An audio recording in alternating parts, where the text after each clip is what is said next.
Media Institute of Southern Africa in Zimbabwe, the Zimbabwe Human Rights Association, and the Zimbabwe Human Rights NGO Forum welcome the signing of the African Charter on Democracy, Elections and Governance by the Zimbabwean President Emerson Mnangagwa on the 21st of March 2018 at the sidelines of the recently held African Union Extraordinary Summit held in Kigali, Rwanda.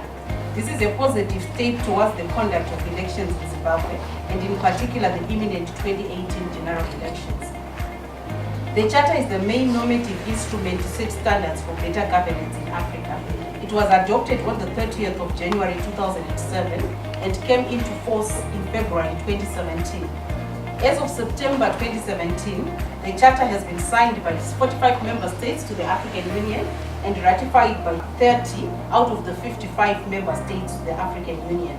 It sets out international standards of good governance and democracy in such areas as rule of law, free and fair elections, and condemning unconstitutional changes of government. The Charter is the first legal instrument adopted by member states of the African Union that acknowledges that an unconstitutional change of government includes any amendment to the Constitution or legal instruments of a member state that infringe on the principles of democratic change of government. Many African heads of state have amended their constitutions in a bid to remain in power. Locally, following the events of 15 November 2017, the unconstitutional change of government has become a topical issue.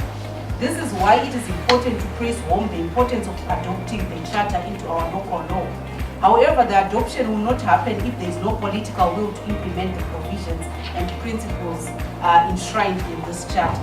By signing this Charter, state parties pledge to develop the necessary legislative and policy frameworks to establish and strengthen a culture of democracy and peace. State parties also pledge to establish public institutions which promote democracy and constitutional order. While we welcome the government's will towards abiding by regional obligations, we urge the government of Zimbabwe to make further steps towards the ratification and domestication of the Charter in line with Section 327 of the Constitution. Section 327, subsection 2 in particular, states that the international treaties signed by the President can only be binding on Zimbabwe after the Parliament of Zimbabwe approves them. Furthermore, provisions of such treaties do not become part of Zimbabwean law until an Act of Parliament has incorporated those provisions into our local law. In light of this, Parliament must do two things before the provisions of the Charter can be binding on Zimbabwe. That is, firstly, Parliament must approve the President's decision to sign this Charter. Secondly, Parliament must pass an act which gives effect to the provisions contained in the Charter. Once such an act is gazetted, Zimbabweans can rely on the Charter to pressure government into promoting democracy, a robust electoral process, and good governance practices.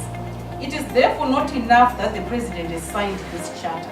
We urge the government of Zimbabwe to take the easy and necessary steps to ratify and domesticate the African Charter on elections and democracy and good governance.